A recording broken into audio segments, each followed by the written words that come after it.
अस्सलाम वालेकुम। रजब भट्ट ने सहाबा कराम के बारे में बड़ी संगीन गुस्ताखी की है। उसकी सजा उसको मिलनी चाहिए।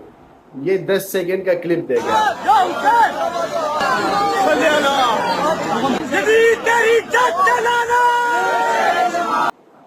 देखें, इन्होंने यजीद के आड़ में उनके आबाओ अजदाद को गाली दी है।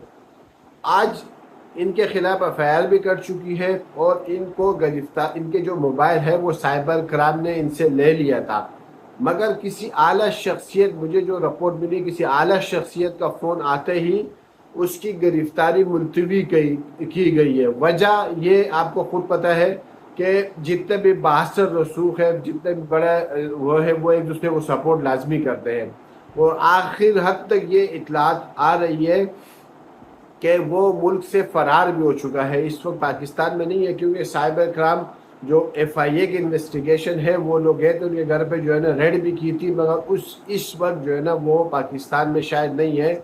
मुझे जहाँ तक रिपोर्ट है कि वो शायद चले गए, मगर एफआईआर उसके खिलाफ कट गई है। एफआईआर इसका जो है ना, ये कभी भी पाकिस्तान आएगा तो ये पकड़ा जाएगा। और आपको पता है पाकिस्तान के ला में साहिब कराम की गुस्ताखी बहुत सख्त सज़ा के मुर्तकिब की जाती है। आखिर इसके पीछे वो कौन लोग हैं जो इनको बचा रहे हैं, ये तो आप लोगों को शायद पता हो कि इनको कौन बचा रहा है, मगर ये वो शख्स है कि जो अपने बीवी को, अपने बहन को धक्के मार के, यानी ये प्राइवेट व्लॉग बनाता है, अपने घर की फैमिली को, लेडीज़ को जो है ना टारगेट करके उसके जो है ना ये व्यूवर लेता है, अपनी बहन को धक्का देता है, अपने बाप से बदतमीजी करता है, अपने बाप से बदतमीजी करता है। ये वो शख्स है।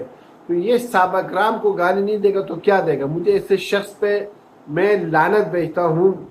और मैं आप तमाम व्यूअर से, यानी आप तमाम व्यूअर से मेरी गुजारिश है, जो भी इनको आप फॉलो करते हो तो अनफॉलो कर दो, अनसब्सक्राइब कर दो, क्योंकि ऐसे शख्स में जो हमारे हुजूर सल्लल्लाहु अलैहि वसल्लम सहाबा कराम को गुस्ताखी दे तो वो हम में से है ही नहीं। वो साहब गुस्ताख रसूल है और उसको कड़े से कड़े सज़ा देनी चाहिए, क्योंकि कानून सब के लिए होना चाहिए। आखिर इसका भी जो है ना तदारक करना चाहिए कि इसके पीछे कौन है जो उसको गिरफ्तारी से रोका और उसको बाहर मुंतकिल कर दिया। तो इस पर गौर ज़रूर कीजिएगा। शुक्रिया।